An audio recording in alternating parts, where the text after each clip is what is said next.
Here's something DoorDash, Uber Eats, and Grubhub are desperately hoping you won't find out. In 2026, there are 11 brand new rules that completely change how these apps can charge you, how they handle your refunds, and, most importantly, what they can do to you if you break the rules without even realizing it. That last part is the one nobody is talking about. Thousands of Americans have already had their accounts permanently banned this year, not because they cheated the system, because they unknowingly violated a policy that quietly changed and the app never told them.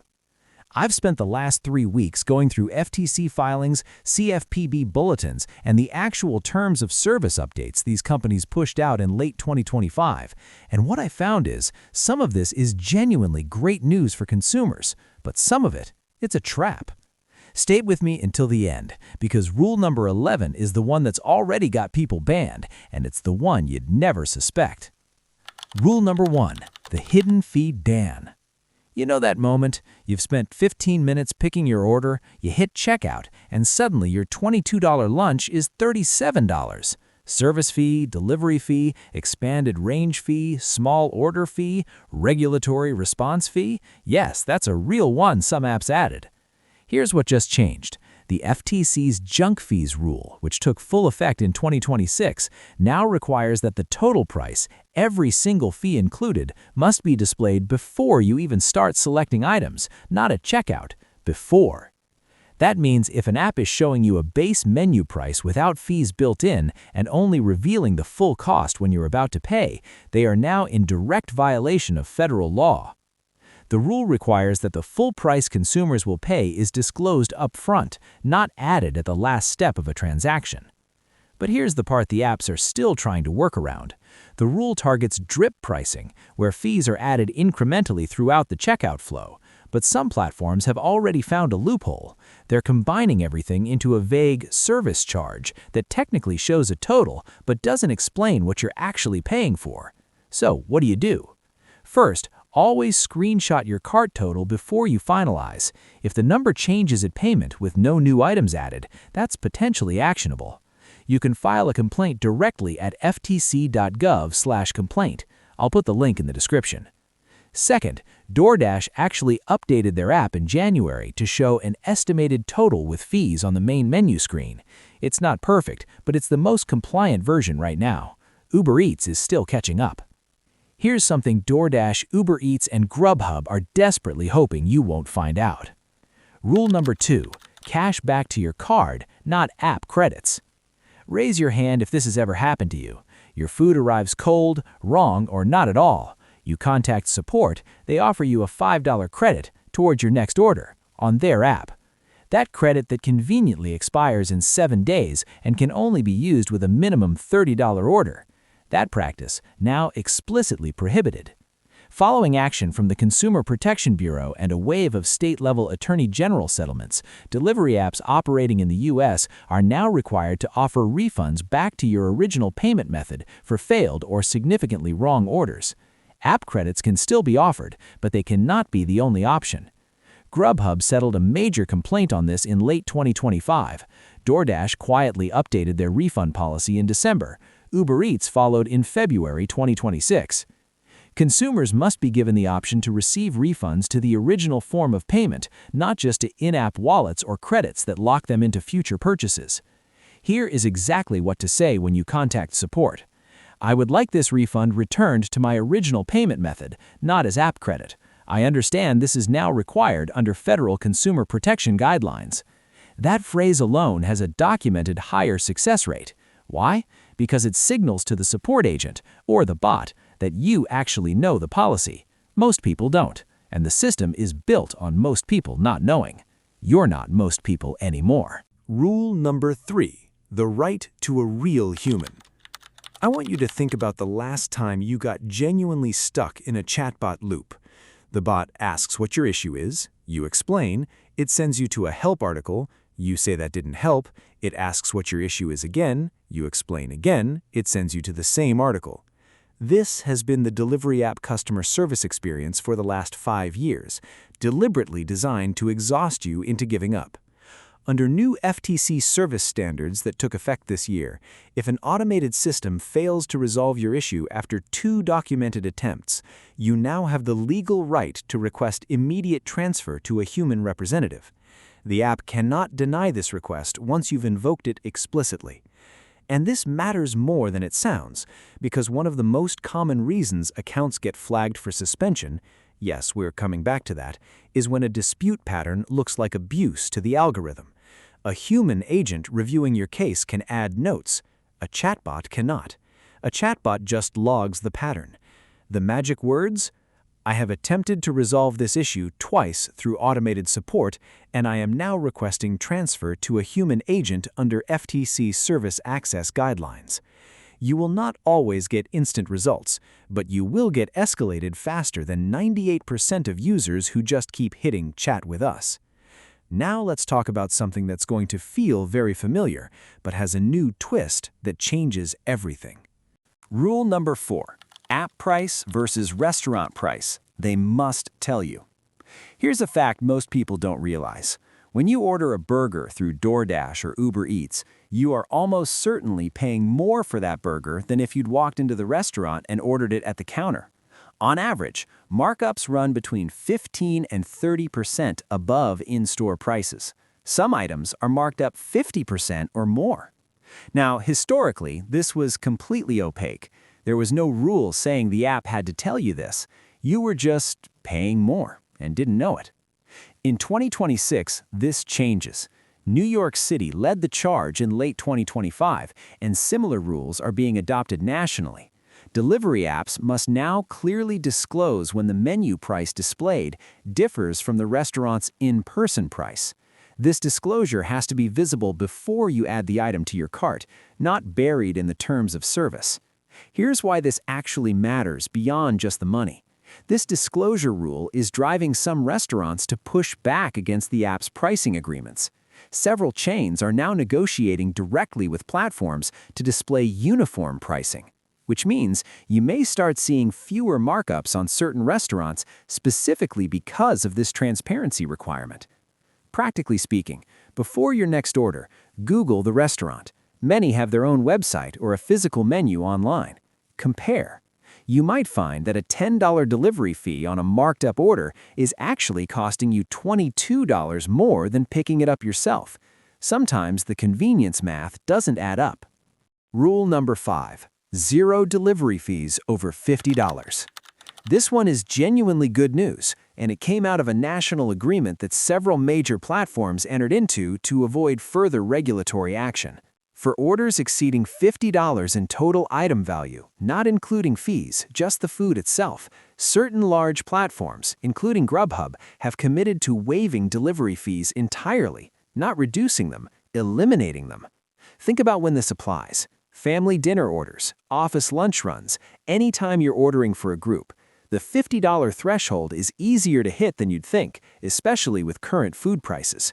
Now, the important caveat: this rule applies to platforms that entered the national agreement. It does not automatically apply to every app on every order.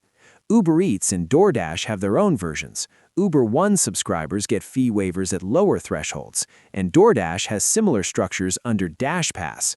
What to do: before any large group order, check which platform currently offers the best combination of zero fee threshold plus markup level.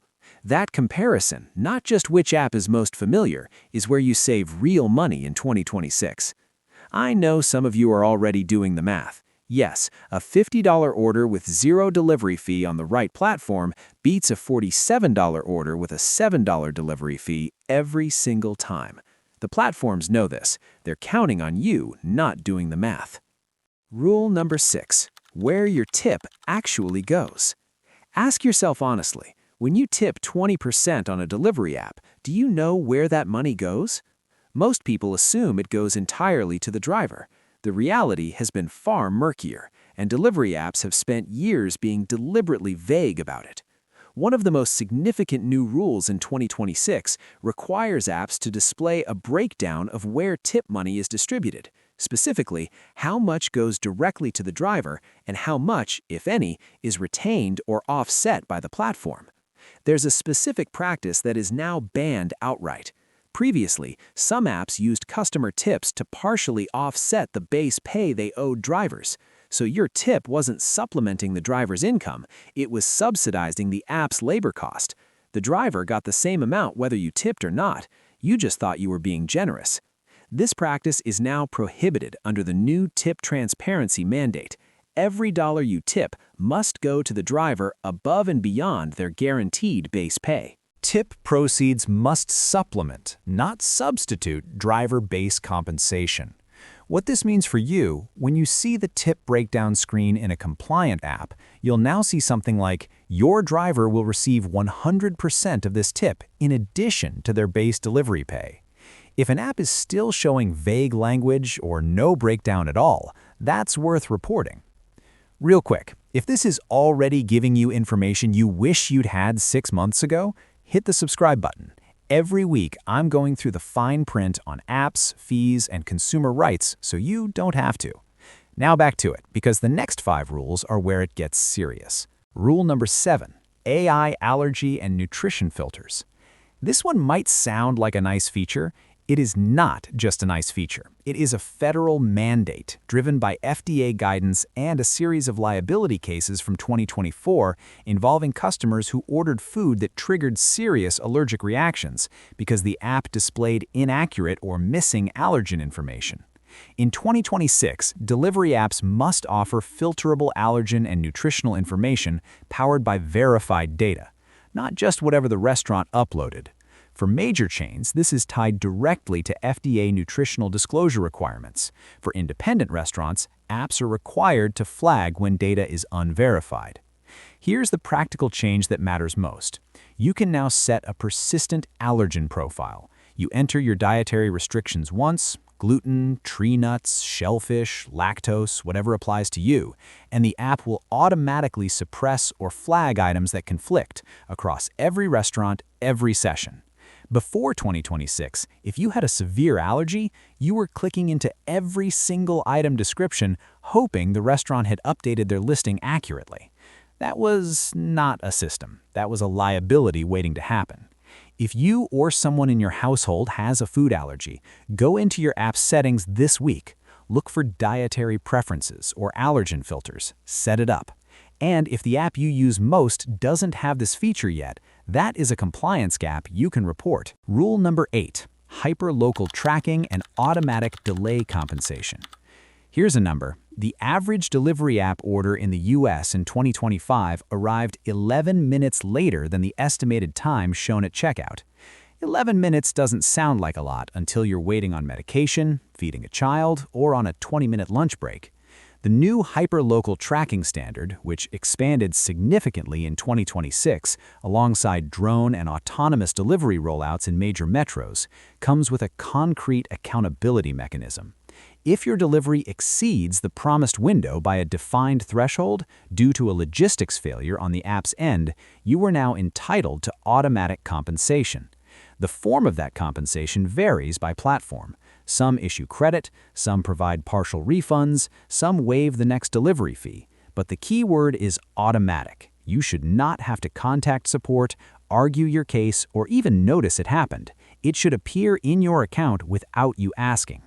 If you're experiencing late deliveries and not seeing any compensation adjustment, the first step is checking your order history details. The timestamp data is there. Second, contact support with the specific order ID and time data. Third, if the pattern is systemic, document it over 3 or more orders. That documentation becomes leverage. Also, with autonomous delivery expanding, you'll start seeing different types of tracking. Some cities now have real-time robot location tracking built into the app.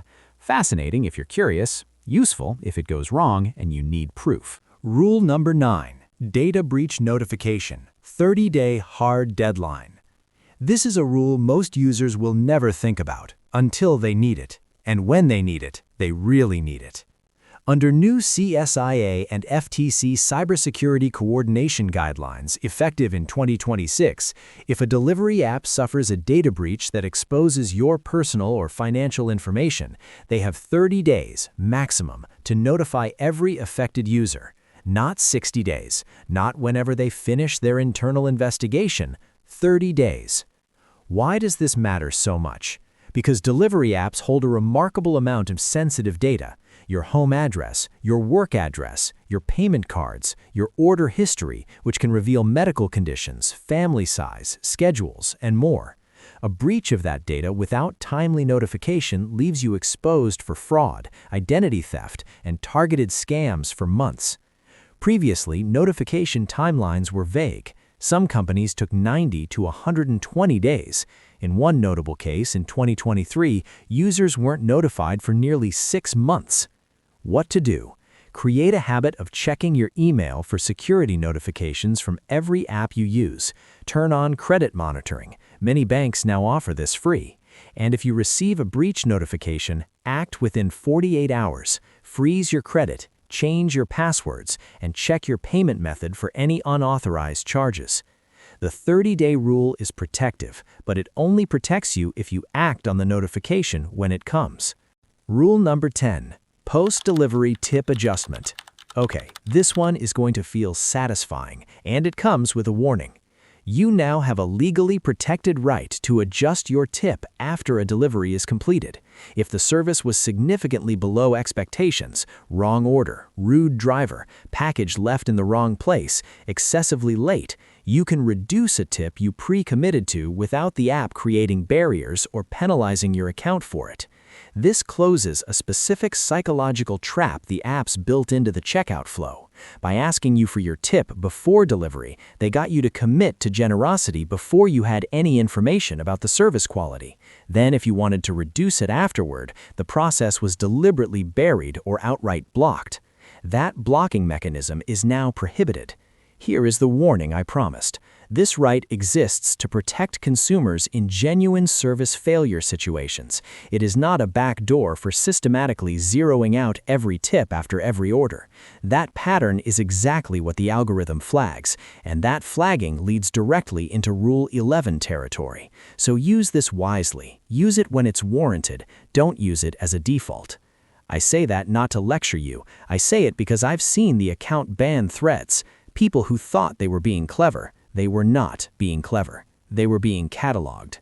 Rule number 11, the subscription unification rule and why it can get you banned. This is the one. This is what I mentioned at the very beginning, and if you've skimmed this video, do not skim this part. In 2026, major delivery platforms are migrating toward unified subscription ecosystems. DashPass now covers groceries, pharmacy, and convenience.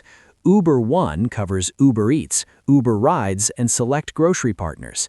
Instacart's model is expanding similarly. The good news, under FTC click-to-cancel rules finalized in late 2025, these subscriptions now require a one-click cancellation process. No more calling a phone number, no more "are you sure" loops designed to exhaust you into keeping the plan. One click, done. Here's the part nobody is explaining clearly enough. These unified subscriptions come with unified terms of service, which means that a behavior flagged in one part of the ecosystem, say a pattern of refund requests on the food side, can trigger review of your entire account, including your subscription status. And account termination under the new unified model means losing access to all services. The algorithm that watches for abuse patterns has gotten significantly more sophisticated. It looks at refund frequency, tip adjustment history, chargeback filings, multiple account indicators, and promotional code usage patterns. Behaviors that were common and tolerated 2 years ago, creating a second account for a sign-up bonus, disputing charges through your bank instead of the app, zero tipping consistently, now feed directly into a termination score. Under the new unified account model, a single account suspension can remove your access to food delivery, rideshare, and grocery services simultaneously. What protects you? Acting in good faith, documenting legitimate issues, using the proper dispute channels rather than chargebacks, and understanding that every interaction with an app support system is being logged and scored. What gets you banned? Patterns that look like gaming the system, even if each individual action felt justified in the moment. The single most protective thing you can do in 2026 is use your consumer rights, all of them, We just covered 10 through the official channels the apps provide, not around them, through them. Because through them, you're protected. Around them, you're a data point in a ban queue. Look, I know that was a lot, and some of it was deliberately unsettling, but here's what I want you to take away from all of this. The rules that changed in 2026 are on balance genuinely better for consumers than what existed before. Full price transparency, real refunds, human support access, tip accountability, data breach notification. These are wins. These came from years of advocacy, regulatory pressure, and honestly, millions of people getting frustrated enough to complain loudly. The system is more protective now, but it's also more sophisticated, and the apps have adapted right alongside the regulations, which means knowing the rules isn't optional anymore. It's the baseline. You now know the rules, all 11 of them.